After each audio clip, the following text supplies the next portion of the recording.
Cécile Amsi nous propose cette semaine une série consacrée aux Juifs de Syrie. Ce matin, la Syrie pluricommunautaire, avec Elisabeth Picard, historienne spécialiste de la Syrie moderne, et David.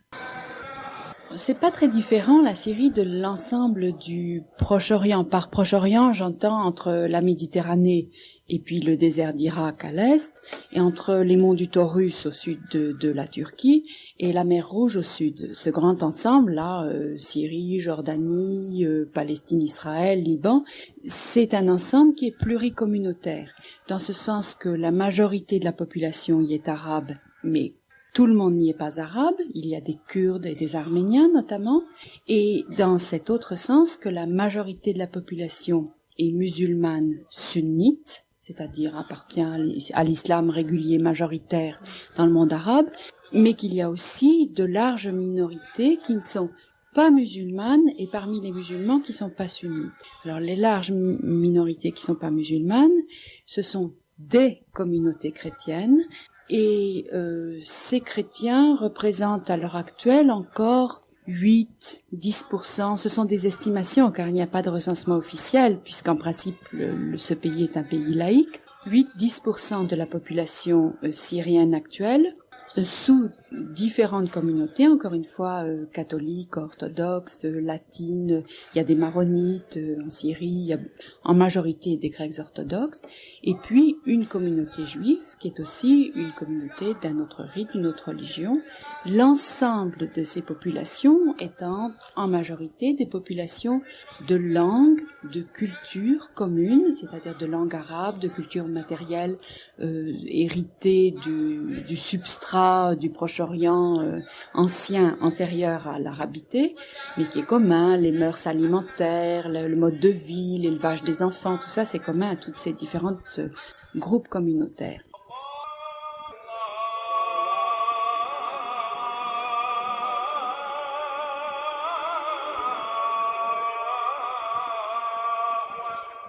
Alors, la grosse majorité, c'est certain que c'est des musulmans. 70% de la population syrienne, au moins, est musulmane sunnite. Mais, comme les autres pays de la région, la Syrie est un pays qui a fonctionné suivant des divisions provinciales. Déjà à l'époque de l'Empire ottoman, puis après, à l'époque du mandat français, de 1920 à 1943 à l'indépendance, et encore après l'indépendance, après 1943. Fonctionner suivant les régions, ça veut dire qu'il y a des spécificités régionales assez précises qui font qu'on est différent lorsqu'on est d'Alep, lorsqu'on est de Damas, lorsqu'on est du Djebel Horan au sud, lorsqu'on est du Djebel Alaoui à l'ouest. Dans deux de ces régions, le Djebel Druze au sud et le Djebel Alaouit à l'ouest, le long de la côte méditerranéenne, la majorité de la population appartiennent à des sectes de l'islam. Alors, au Djebel Druze au sud, ce sont des Druzes, c'est-à-dire une confession dissidente de l'islam régulier. Ils forment à peu près 5% de la population syrienne. Et dans le Djebel Alaouit, derrière Latakié et Tartous, sur la côte méditerranéenne, c'est une population qui est alaouite, c'est-à-dire d'une confession dissidente de l'islam chiite. Je voudrais pas être trop pédante, mais c'est déjà une dissidence par rapport au sunnisme, et c'est encore une dissidence à l'intérieur de l'islam chiite, et c'est en fait un groupe religieux d'une confession très ésotérique, c'est mêlé de rites anciens, c'est mêlé de certains rites païens, et également, dit-on, de rites chrétiens, et en tout cas, ça a toujours placé cette communauté alaouite à part, avec ses structures sociales très solides, très étroites, les liens claniques très étroits. C'est une population en plus qui habite une montagne refuge, où les liens sont très forts entre les familles, mais aussi la distance est grande par rapport aux populations des villes, et de la zone côtière et de la zone intérieure. Donc un isolement, un retard économique, et il faut ajouter à cet isolement et à ce retard économique le fait que, sensible à ces différences de ces petits groupes minoritaires, la puissance française, quand elle avait la Syrie sous contrôle, a joué de cette différence en essayant par exemple à un moment de créer un État druze et un État des Alaouites séparé du reste de l'État syrien, un peu comme ils ont joué le fait de séparer l'État libanais de l'État syrien. Ça a été une décision de la puissance mandataire française. Cette politique a été battue en brèche dans les années 30 et la région druze et la région alaouite ont été réunies. N'empêche que, comme vous le suggériez tout à l'heure, le rapport des Alaouites, groupe minoritaire qui sont 10 à 12% de l'ensemble de la population syrienne, a été très longtemps un rapport très défavorable, économiquement retardé, méprisé, considéré comme non musulman et exploité économiquement à la fois par des grands propriétaires agricoles qui utilisaient la main-d'œuvre alaouite presque comme des serfs sur leurs terres, et même dans la période plus récente, l'utilisation de jeunes alaouites comme domesticité dans les grandes villes syriennes et jusque dans les grandes villes libanaises. En même temps, ces Alaouites, on les retrouve dans la carrière militaire. On les retrouve dans la carrière militaire et dans la fonction publique dès donc la période de l'État sous mandat français et encore plus à la période de l'indépendance. Et là, ça, l'explication est très très nette et très claire. L'académie militaire, comme les écoles normales d'instituteurs, sont deux branches d'enseignement qui sont gratuites. Ce sont des voies de promotion sociale absolument privilégiées par les classes les plus pauvres, ambitieuses, qui veulent sortir de leur exclusion, veulent sortir de leur sous-développement.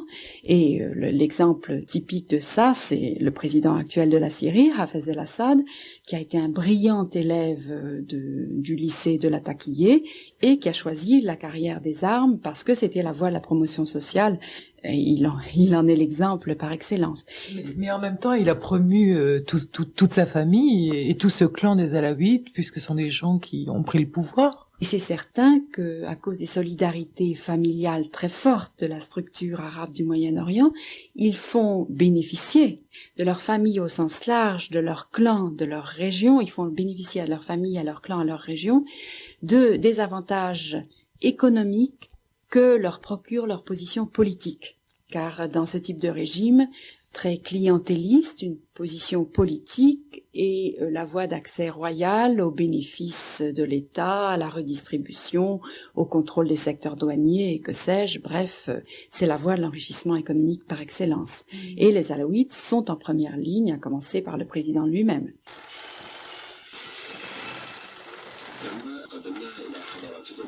La communauté juive actuelle de Syrie, d'abord, la première chose qu'on aurait envie de dire, c'est qu'elle est extrêmement peu nombreuse. Quand on dit les Alaouites sont 10%, etc., on parle de millions de personnes. La communauté juive de Syrie, à l'heure actuelle, on l'estime entre 4000 et 5000 personnes.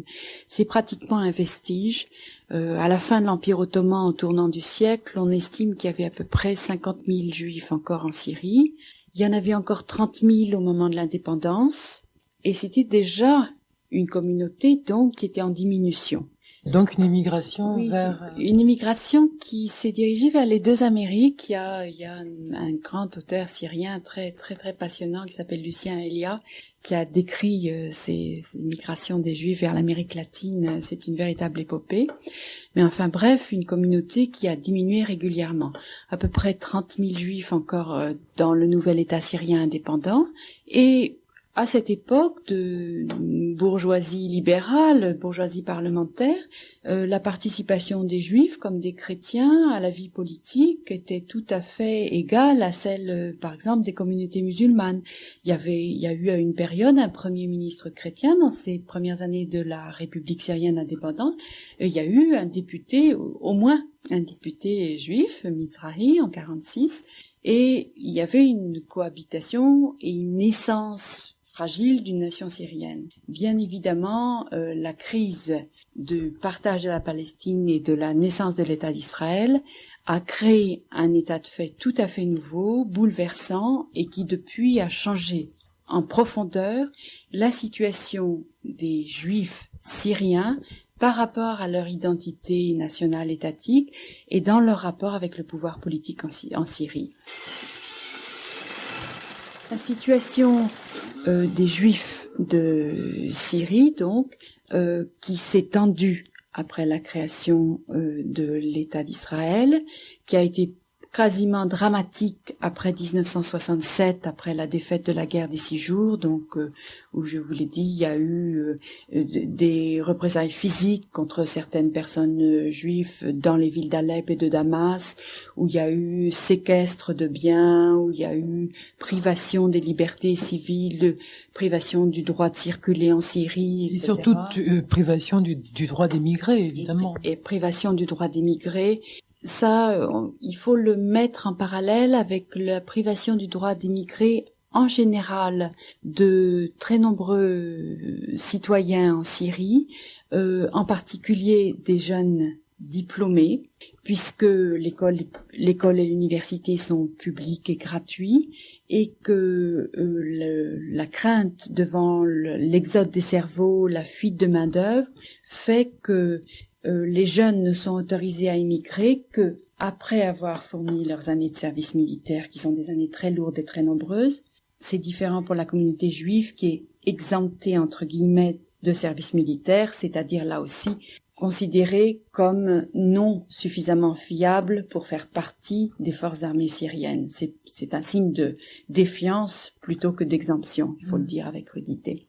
Et surtout, le droit d'immigrer n'est accordé qu'au prix d'un très lourd impôt, d'une très lourde taxe. En général, vous voulez dire? En général, bien entendu, bien entendu, et ça n'est pas réservé aux minorités chrétiennes ou juives. Tout à l'heure, vous m'avez dit, mais vraiment, est-ce que la situation s'est détendue? Et ça serait tout à fait récent. C'est pas si récent. C'est lié à l'arrivée et au choix du régime de Hafez el-Assad à partir de 1970, à 2 égards. La politique de Assad, quand il est arrivé au pouvoir, c'est une politique d'ouverture économique, et c'est une politique, d'ailleurs, qui a porté des fruits très néfastes à bien des égards, c'est une politique de promotion des minorités. On a parlé de la minorité alaouite tout à l'heure. Ils ont promu la minorité alaouite en premier lieu, mais si paradoxal que ça puisse paraître, face à une large majorité sunnite qui est ressentie souvent comme dominante et comme dominante idéologiquement, politiquement et du point de vue de ses mœurs, de son système culturel, etc., les autres minorités, je pense en particulier aux minorités chrétiennes, se sont senties assez proches de ce régime plus libéral économiquement, et de ce régime, entre autres, qui ne cessait de revendiquer une laïcisation, un égalitarisme, un rapport de citoyenneté, et qui promettait de promouvoir également le musulman, le chrétien, l'alaouite, le juif ou autre, etc. Dans ce sens, et avec toutes les restrictions qu'il faut mettre et qui sont très étroitement liées à la situation de guerre entre la Syrie et Israël, dans ce sens, à partir des années 70, et très particulièrement après la guerre d'octobre 73, le régime d'Assad, le régime militaire alaouite du général Assad, a exercé à l'égard de cette petite communauté juive, à la fois un contrôle et une protection. C'est à la fois un héritage historique du système des empires musulmans et plus récemment de l'empire ottoman que chaque groupe communautaire est en relation avec le pouvoir politique au sommet à travers les structures communautaires et religieuses. Alors, pour ce qui est du statut, la Syrie est une république qui, juridiquement, vit sous un régime très précis, avec l'égalité, comment on appelle ça, des droits civils, quel que soit le citoyen et quelle que soit sa communauté religieuse. Et là, c'est un pays, de même que l'Irak, par exemple, qui se réclame de la laïcité et qui donc, du point de vue du droit de vote, de l'élection, de la représentation, etc., ne fait aucune différence religieuse entre aucune religion ni entre aucune communauté. De même que, par exemple, en Syrie, il est officiellement interdit de faire référence à la religion, à l'appartenance religieuse de tel ou tel individu. Sauf que sur les cartes d'identité juives, sur certaines cartes d'identité, il y a la mention juif. Et c'est la seule communauté pour laquelle c'est fait. Par exemple, au Liban, toutes les communautés, tous les citoyens ont chacun leur religion inscrite sur leur carte d'identité. Ça fait partie du système politique libanais qui ne se réclame pas de la laïcité, lui.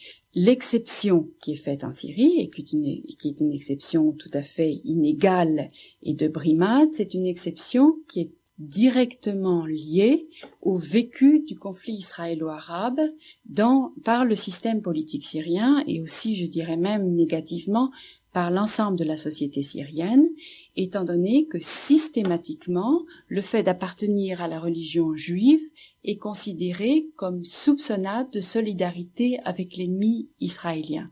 D'autre part, le traitement communautaire, il faut bien comprendre que c'est un traitement communautaire qui est appliqué à toutes les communautés musulmanes, chrétiennes, juives de Syrie, en dehors du statut juridique public de l'égalité de tous les citoyens, le statut personnel et le code de la famille est différent suivant chaque communauté religieuse. Donc l'État veille, finance, par exemple l'État syrien finance en partie les écoles privées juives de Damas, puisque c'est le respect du statut personnel, de l'éducation spécifique de chaque communauté religieuse. Là, je sais pas, il y a dans ce truc-là, c'est un passage là ici, vraiment qui vous montre exactement. C'est très important. Qu'est-ce qu'on a pu là-bas apprendre? Regardez le truc là. C'est le livre des ordonnances religieuses pour la seconde année du lycée par un groupe de savants, l'imprimerie coopérative de Damas. Regardez. 63-75. Voilà, ouais. Donc, 1963. c'est quand on était petit, c'est vrai, on était obligé d'apprendre ça. Regardez qu'elle dit, bon, en arabe, il dit, بين الناس يعيش اليهود مشردين محتقرين في أصقاع الأرض لأنهم فطروا على الدناءة والشراهة والعداوة والإنسان. La traduction, là, c'est en français. Les Juifs ont essaimé aux quatre coins de la terre où ils vivent exilés, méprisés, car de par leur nature, ce sont des êtres vils, avares, les ennemis de l'humanité. Leur nature les entraîna à voler un pays pour y cacher leur déshonneur. Page 138. C'était Les Juifs de Syrie par Cécile Amsi, avec la participation d'Elisabeth Picard et de David. Mixage Myron Merson, réalisation Jacques Taroni. Demain, 3e volet, la vie quotidienne en Syrie.